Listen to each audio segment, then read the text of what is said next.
नमस्कार। भारत मौसम विज्ञान विभाग अपने साप्ताहिक मौसम परिचर्चा में आपका हार्दिक स्वागत करता है। इस परिचर्चा में पिछले सप्ताह मौसम कैसा रहा और आने वाले 2 सप्ताहों में मौसम का मिजाज कैसा रहने वाला है, उसकी हम चर्चा करेंगे। पिछले सप्ताह अगर हम मुख्य बातें देखें तो 2 पश्चिमी विक्षोभ, जिनको हम वेस्टर्न डिस्टर्बेंस बोल रहे हैं, भारत को प्रभावित किया है। एक एक पश्चिमी विक्षोभ वीक के शुरुआत में और एक पश्चिमी विक्षोभ वीक के अंत में क्विक सक्सेशन में लगातार प्रभावित किया है। तो इस परिचर्चा में हम पिछले हफ्ता जो मौसम की मुख्य बातें क्या रही हैं, आइए हम उनको डिस्कस कर लेते हैं। तो पिछले सप्ताह क्या हुआ है कि जो सप्ताह की शुरुआत में एक बहुत ही मजबूत पश्चिमी विक्षोभ रहा है और उसके प्रभाव में एक उसका साइक्लोनिक सर्कुलेशन भी बना वेस्टर्न राजस्थान और उसके बाद हरियाणा और उसके बाद मूव किया है वो अकॉर्डिंगली ईस्ट डायरेक्शन में। और उसकी वजह से जो हमारा उत्तर पश्चिमी भारत है, जैसे आपका पंजाब, हरियाणा और जो पश्चिमी हिमालयन रीजन है जैसे जम्मू कश्मीर, लद्दाख, हिमाचल प्रदेश, उत्तराखंड, वहाँ पर वर्षा और हिमपात हिमालयन रीजन में देखने को मिला सप्ताह की शुरुआत में। और उसके बाद ये सिस्टम पूर्व की दिशा में जल्दी से बढ़ा और ये ईस्ट नॉर्थ ईस्ट वर्ड इसका मूवमेंट रहा। उसकी वजह से जो हमारा पूर्वी और जो पूर्वोत्तर राज्य हैं वहाँ पे भी वर्षा और थंडरस्टॉर्म एक्टिविटी देखने को मिली। इसके बाद अगर हम देखें तो इसी सिस्टम के प्रभाव में इसी पश्चिमी विक्षोभ की वजह से western parts of Uttar Pradesh में यानी पश्चिमी उत्तर प्रदेश में एक दो जगह पर वेरी हैवी रेनफॉल यानी भारी से अति भारी वर्षा यानी कि 12 सेंटीमीटर से ज़्यादा दर्ज की गई। और इक्का दुक्का जगह पर भारी वर्षा भी जो है पूर्व और पूर्वोत्तर राज्यों में देखने को मिला। इसके अलावा जो पत्थर जिसको हेल स्टॉर्म भी बोलते हैं वो भी एक दो जगह पर इस तरह गिरने की रिपोर्ट्स मिली हैं, खासतौर से पूर्वी भारत में। इसके अलावा सप्ताह के मध्य से फिर दूसरे पश्चिमी विक्षोभ ने प्रभावित शुरू करना स्टार्ट कर दिया और उसकी वजह से जो हिमालयन रीजन है, जो पश्चिमी हिमालयन रीजन है, उसमें इक्का दुक्का स्थानों से लेकर के स्केटर्ड प्लेसेस में वर्षा और हिमपात में देखने को मिला। जो सप्ताह का बाकी का हिस्सा था, लास्ट का भी जो हिस्सा था। इसके अलावा इसका जो इंड्यूस साइक्लोनिक सर्कुलेशन था जो west Rajasthan then north west Rajasthan, उसके बाद वो हरियाणा होते हुए आपका नॉर्थ वेस्ट उत्तर प्रदेश में रहा। उसकी वजह से आइसोलेटेड से स्कैटर्ड रेनफॉल देखने को मिली। आपका जो मैदानी इलाका है उत्तर पश्चिम भारत के और उसके जो सटा हुआ मध्य प्रदेश का एरिया है, खासतौर से पूर्वी मध्य प्रदेश, वहाँ पे सप्ताह के अंत में वर्षा और एक दो जगह पे ओले गिरने की, ओलावृष्टि होने की भी सूचनाएं हैं। इसके अलावा इस पश्चिमी विक्षोभ की वजह से एक दो स्थान पर है भारी वर्षा और एक दो स्थान पर, जैसा कि मैंने पहले ही बोला, कि हेल स्टॉर्म यानी कि ओलावृष्टि होने की रिपोर्ट पश्चिमी उत्तर प्रदेश से भी देखने को मिली। इसी क्रम में हमने इस चित्र में सैटेलाइट इमेजरी के साथ साथ पश्चिमी विक्षोभ का मूवमेंट, दोनों पश्चिमी विक्षोभ का मूवमेंट यानी कि वो कैसे मूव किया है, ईस्टवर्ड मूव कैसे किया है, वो दिखाया गया है। इसके अलावा छोटे छोटे जो और भी सिस्टम्स थे, जैसे एक ट्रफ जो है यहाँ से आपका जो हरियाणा है वहाँ से लेकर बिहार तक रन कर रही थी 4 तारीख को। इसके अलावा एक ट्रफ जो नॉर्थ साउथ ट्रफ जिसको बोलते हैं वो आपका यहाँ से जो राजस्थान का हिस्सा वहाँ से लेकर के जो इंटीरियर कर्नाटक का उत्तरी हिस्सा वहाँ तक ट्रफ रन कर रही थी। इसके अलावा एक साइक्लोनिक सर्कुलेशन साउथ वेस्ट जो बंगाल की खाड़ी वहाँ पर भी बना हुआ था, जो आज की डेट में 10 तारीख को कोमरिन एरिया में बना हुआ है। तो ये मुख्य सिस्टम्स हैं जैसा कि हमने पहले ही बोला है। तो कुल मिलाकर हम ये बोल सकते हैं कि पिछले सप्ताह भारत के मौसम को 2 पश्चिमी विक्षोभ ने प्रभावित किया है। यहाँ पर हमने एक वीकली जो साप्ताहिक रेनफॉल का मैप है जीआईएस प्लेटफॉर्म से, वहाँ से लेके हमने लगाया है। तो आप देख सकते हैं कि जो आपका उत्तरी भारत है वहाँ पर चाहे वो आपका उत्तरी पश्चिमी भारत हो, फिर चाहे आपका उत्तर प्रदेश हो, चाहे फिर आपका पूर्वी भारत जैसे बिहार, झारखंड, उत्तरी उड़ीसा, गंगेटिक वेस्ट बंगाल और पूर्वोत्तर जो राज्य हैं वहाँ पर आपको वर्षा देखने को मिल रही है। डिफरेंट रेनफॉल स्केल्स में हमने ये लीजेंड भी लगाया है, यहाँ पे आप देख सकते हैं डिफरेंट कलर कोड्स हैं उसके। कुल मिलाकर हम ये बोल सकते हैं कि इसी बेल्ट में वर्षा रही है। आगे वाली स्लाइड में हम दिनांक के हिसाब से डे वाइज आपको रेनफॉल भी दिखा देंगे कि कहाँ कहाँ पर किस किस मेट सब डिवीजन में कैसी कैसी रेनफॉल हुई है। तो कुल मिला के ये समरी के हिसाब से आपको ये चित्र बहुत ही यूजफुल है, बहुत ही उपयोगी है, आप यहाँ से देख सकते हैं। अब हम आते हैं क्रमशः दिनांक वाइज रेनफॉल की बात कर लेते हैं। तो 3 तारीख को अगर हम देखें, 3 फरवरी को, तो आपका जो आसाम, मेघालय, सब में वेस्ट बंगाल और सिक्किम, पश्चिमी उत्तर प्रदेश, उत्तराखंड, हरियाणा, चंडीगढ़, दिल्ली, पंजाब, हिमाचल प्रदेश और जम्मू कश्मीर, लद्दाख, ये मैट सब डिविजन्स में हल्के से मध्यम दर्जे की वर्षा दर्ज की गई है 3 तारीख को। और 4 तारीख को गंगेटिक वेस्ट बंगाल, उड़ीसा, बिहार, पूर्वी उत्तर प्रदेश, पश्चिमी उत्तर प्रदेश, उत्तराखंड, हरियाणा, चंडीगढ़, हिमाचल प्रदेश और छत्तीसगढ़, इन मैट सब डिविजन्स में हल्के से मध्यम दर्जे की वर्षा दर्ज की गई है। आप देख सकते हैं झारखंड में एक स्टेशन पर 8 सेंटीमीटर, और पश्चिमी उत्तर प्रदेश में आप देख सकते हैं कि मीरगंज में 16 सेंटीमीटर, और इसी क्रम में आप देख सकते हैं कि भारी वर्षा और भारी से भारी वर्षा भी 4 तारीख को दर्ज की गई।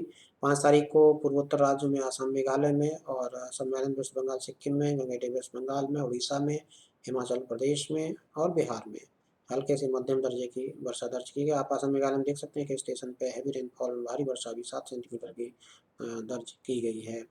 इसके अलावा बिहार में भी देख सकते हैं, रामनगर और गोहाना में 9 सेंटीमीटर वर्षा, जो कि भारी वर्षा इस श्रेणी में आती है, दर्ज की गई है। अब हम बात करते हैं 6 तारीख की वर्षा की। और 6 तारीख को जो पूर्वोत्तर राज्य हैं जैसे अरुणाचल प्रदेश, असम, मेघालय और नागालैंड, मणिपुर, मिजोरम, त्रिपुरा, यहाँ पर हल्के से मध्यम दर्जे की वर्षा दर्ज की गई। और एक स्टेशन पे आप देख सकते हैं सब डिवीजन में 9 सेंटीमीटर की वर्षा दर्ज की गई है। 7 तारीख को अंडमान निकोबार द्वीप समूह में, अरुणाचल प्रदेश में, सब वेस्ट बंगाल, सिक्किम में, जम्मू कश्मीर, लद्दाख में और केरल माहे में भारी हल्की वर्षा और एक दो स्थानों पर मध्यम वर्षा भी खासतौर से अंडमान निकोबार आइलैंड्स में और सम्मेलन वेस्ट बंगाल में दर्ज की गई। 8 तारीख को अंडमान निकोबार द्वीप समूह में ही हल्के से मध्यम दर्जे की वर्षा दर्ज की गई। 9 तारीख को पुनः, जैसे कि आपने पहले ही बोला है कि जो दूसरा पश्चिमी विक्षोभ है उसके प्रभाव में एक अमरोहा स्टेशन है पश्चिमी उत्तर प्रदेश में, वहाँ पर 9 सेंटीमीटर यानी कि भारी वर्षा दर्ज की गई। और हरियाणा, चंडीगढ़, दिल्ली और हिमाचल प्रदेश, वेस्ट राजस्थान और ईस्ट राजस्थान यानी कि पश्चिमी राजस्थान और पूर्वी राजस्थान में यहाँ पर भी हल्के से मध्यम दर्जे की वर्षा दर्ज की गई। अब आप बात कर लेते हैं, चूंकि आपका सर्दियों के दिन है तो यहाँ पे कोहरा और कोल्ड डे और कोल्ड वेव की संभावनाएं भी बनी रहती हैं। जैसा कि हम देख सकते हैं कि 4 तारीख को घने से अति घना कोहरा आपको देखने को मिला इक्का दुक्का जगह पे, पंजाब में, उत्तराखंड में, हरियाणा, चंडीगढ़ में। और घना कोहरा जो है एक दो स्थानों पर उत्तर प्रदेश में, उत्तरी राजस्थान में, गुजरात में, मध्य महाराष्ट्र में और आसाम, मेघालय में देखने को मिला। 5 तारीख को घने से अति घना कोहरा जो है एक दो स्थानों पर हरियाणा, चंडीगढ़ में, पश्चिमी राजस्थान में और घना कोहरा एक दो जगह पे पंजाब में, उत्तराखंड में, दिल्ली में और पूर्वी उत्तर प्रदेश और मेघालय में देखने को मिला। इसके अलावा कोल्ड डे और सीवियर कोल्ड डे यानी कोल्ड शीत दिन से अत्यधिक शीत दिन की कंडीशंस देखने को मिली एक दो जगह पे उत्तराखंड में, पंजाब में, हरियाणा, चंडीगढ़, दिल्ली में, उत्तर प्रदेश में। और शीत दिन की स्थितियां बनी रही हैं एक दो स्थानों पर जम्मू कश्मीर में और हिमाचल प्रदेश में। 6 तारीख की अगर हम बात करें तो घने से अति घना कोहरा जो है कई स्थानों पर पूर्वी उत्तर प्रदेश में और पंजाब में देखने को मिला। और एक दो स्थानों पर घना कोहरा जो है चंडीगढ़, वेस्ट उत्तर प्रदेश, पश्चिमी उत्तर प्रदेश में भी देखने को मिला। इसके अलावा घना कोहरा एक दो स्थानों पर उत्तराखंड और जो नॉर्थ वेस्ट का हिस्सा है जो राजस्थान का, वहाँ पर और आसाम में देखने को मिला। इसी दिन 6 तारीख को ही सीवियर कोल्ड डे कंडीशंस आपको देखने को मिली कुछ जगहों पर उत्तर प्रदेश में, और कोल्ड डे की कंडीशंस एक दो जगह पर देखने को मिली हरियाणा में, दिल्ली में, बिहार में और पश्चिमी उत्तर प्रदेश, पश्चिमी मध्य प्रदेश में। और कोल्ड वेव की यानी कि शीतलहर की भी कंडीशन एक दो जगह देखने को मिली है पूर्वी मध्य प्रदेश में, विदर्भ में और उड़ीसा में। 7 तारीख की अगर हम बात करें तो घने से अति घना कोहरा जो है कुछ स्थानों पर पूर्वी उत्तर प्रदेश में बना रहा और एक दो स्थानों पर पूर्वी बिहार में भी देखने को मिला। और मध्यम दर्जे का कोहरा और घना कोहरा जो है एक दो स्थानों पर जम्मू डिवीजन में, उत्तराखंड में, पश्चिमी उत्तर प्रदेश में, सब हिमालयन वेस्ट बंगाल में, असम, मेघालय और त्रिपुरा में देखने को मिला। इसी दिन 7 तारीख को ही कोल्ड वेव की स्थितियां बनी रही हैं पूर्वी उत्तर प्रदेश में एक दो जगह पर, और कोल्ड डे की स्थितियां भी देखने को मिली कुछ जगह पर पूर्वी उत्तर प्रदेश में, बिहार में और एक दो जगह पर पश्चिमी उत्तर प्रदेश में भी देखने को मिली। 8 तारीख को घने से अति घना कोहरा जो है देखने को मिला पूर्वी उत्तर प्रदेश में, और मध्यम दर्जे का कोहरा से लेकर के घना कोहरा जो है एक दो स्थानों पर देखने को मिला पश्चिमी उत्तर प्रदेश में, पश्चिमी राजस्थान में और सब हिमालयन वेस्ट बंगाल और सिक्किम में। इसी क्रम में सीवियर कोल्ड कंडीशन देखने को मिली कई स्थानों पर, तराई रीजन जो है पूर्वी उत्तर प्रदेश का वहाँ पर। और 9 तारीख को कोल्ड डे की कंडीशंस जो है कई स्थानों पर तराई रीजन और जो पूर्वी उत्तर प्रदेश है वहाँ पर देखने को मिली। इसके अलावा सुबह के टाइम पे आपको घना कोहरा उड़ीसा में भी देखने को मिला है 9 तारीख को। अब हम बात कर लेते हैं आपके साप्ताहिक और जो पूरा सीजन की वर्षा उसके बारे में। तो हमें दो मैप दिए हैं आप देख सकते हैं कि दो ये वाला मैप जो है, लेफ्ट हैंड साइड का मैप है, वो पिछले सप्ताह की वर्षा को दर्शा रहा है, और ये पूरे जो राइट हैंड साइड का मैप है, ये पूरे सीजन की वर्षा को दर्शा रहा है।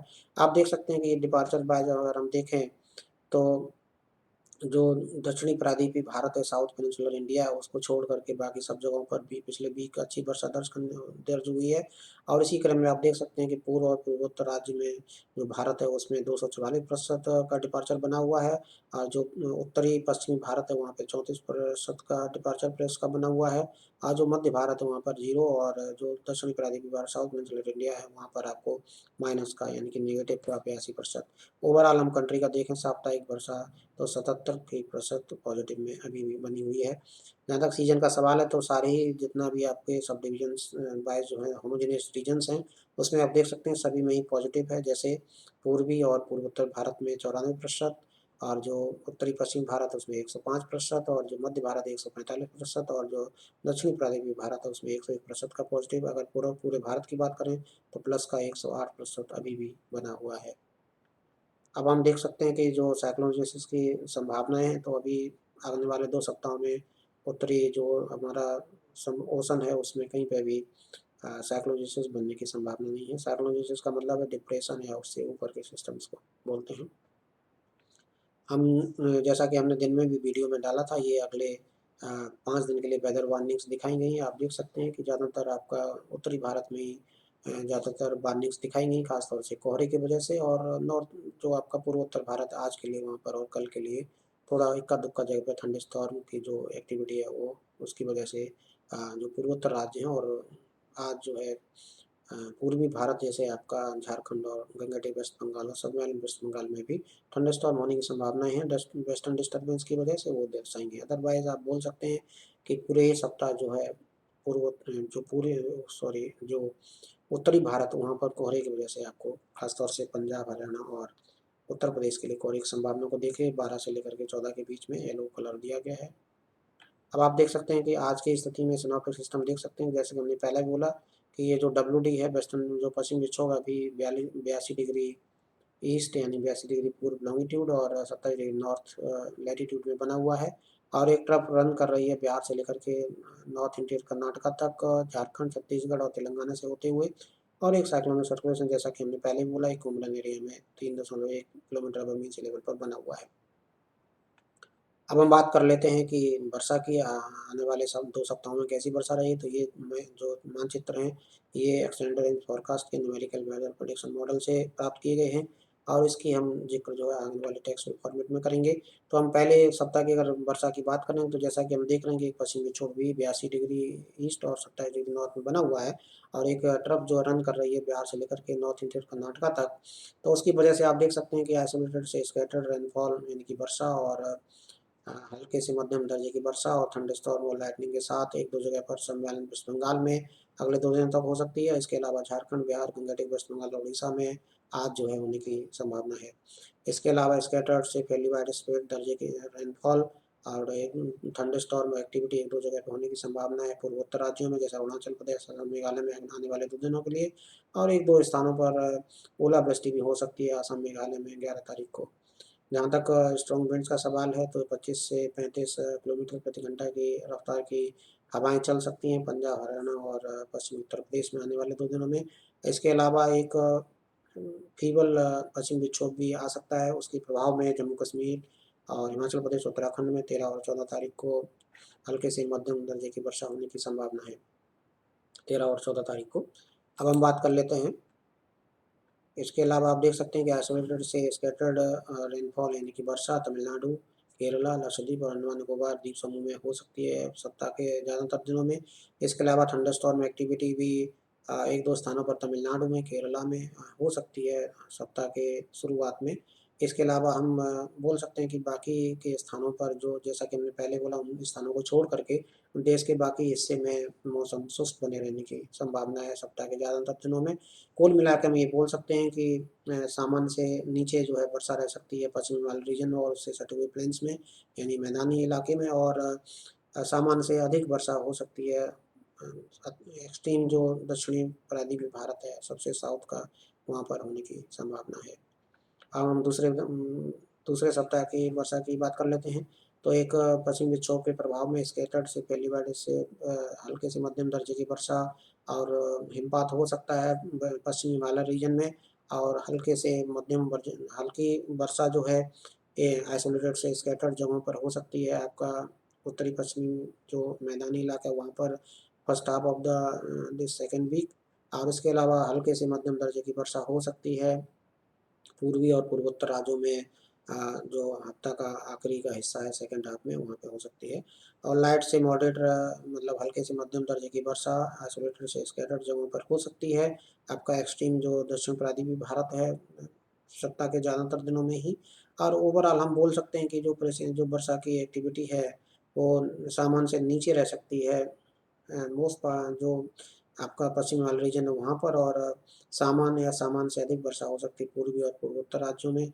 और उसके अलावा एक्सट्रीम जो दक्षिण प्रायद्वीपीय भारत है वहाँ पर भी हो सकती है।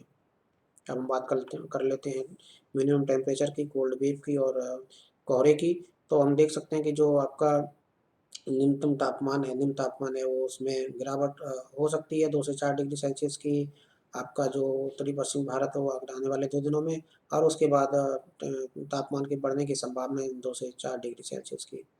इसी तरह में धीरे धीरे जो है मिनिमम टेम्परेचर में यानी कि निम्न तापमान में 3 से 5 डिग्री सेल्सियस की आपकी मध्य और पूर्व जो भारत है वहाँ पर आने वाले 3 दिनों में हो सकती है। उसके बाद उनमें ज़्यादा कुछ बदलाव होने की संभावना नहीं दिखती है। इसके अलावा कोल्ड डे से सीवियर कोल्ड डे कंडीशंस एक दो जगहों पर उत्तर प्रदेश में आने वाले 2 दिनों में रह सकती हैं। और कोल्ड डे कंडीशन एक दो स्थानों पर उत्तराखंड में भी आने वाले 2 दिनों में रह सकती हैं। इसके अलावा घने से अधघना कोहरा जो है एक दो स्थानों पर रात में या सुबह के समय पे उत्तर प्रदेश में ज़्यादातर वीक में ही पूरे वीक में बने रहने की संभावना है। इसके अलावा घने कोहरे की स्थितियाँ जो है हिमाचल प्रदेश, उत्तराखंड और नॉर्थ जो आपका उत्तरी पूर्वी राजस्थान है उसमें आने वाले 24 घंटे में यानी आज रात में या कल सुबह हो सकती हैं। इसके अलावा पंजाब, हरियाणा, चंडीगढ़ और इसमें 13 से लेकर के 15 फरवरी के बीच में घना कोहरा छाया रह सकता है। या जहाँ तक कोल्ड वेव का सवाल है तो किसी भी भारत के किसी भी हिस्से में कोई सिग्निफिकेंट कोल्ड वेव कंडीशन नहीं बनने की संभावना दिखाई देती है। अगर हम दूसरे सप्ताह के टेम्परेचर की बात करें तो जो मिनिमम टेम्परेचर है उसमें थोड़ा सा राइज हो सकता है, बढ़ सकता है आपका। अगर हम पहली वीक की तुलना करें उसके तुलनात्मक रूप से दूसरे सप्ताह में मिनिमम टेम्परेचर थोड़ा सा बढ़ सकता है। और इसके अलावा अगर हम ओवरऑल देखें तो सामान्य से नीचे बने रह सकते हैं 1 से 3 डिग्री सेल्सियस आपका पूरे ही भारत में, सिवाय दक्षिणी प्रायद्वीपीय भारत में जहाँ पर ये सामान्य से ऊपर रह सकते हैं 1 से 3 डिग्री सेल्सियस। कुल मिलाकर हम ये बोल सकते हैं कि दूसरे सप्ताह में भी कोल्ड वेव कंडीशन किसी भी हिस्से में न बनने की संभावना दिखाई देती है। आज के लिए बस इतना ही।